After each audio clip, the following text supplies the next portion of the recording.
Kani kediga bati CTV, mat pidang pek yaki kubur baman kasni, belawan rasha pida ka Orange Nissan Loom Sopo near Fire Brigade Shillong, ringkat bat ka eco-friendly enterprise, ki plakot nagamenta ki jingdon kam hakasong, bat kara karong.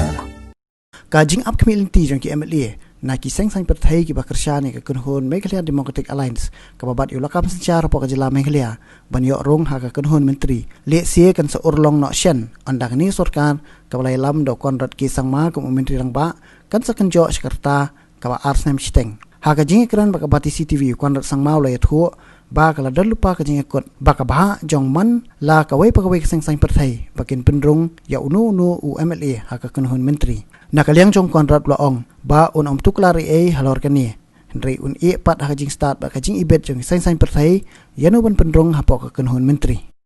No, we are very clear in our stand as a party, as a MDA, and me as the Chief Minister,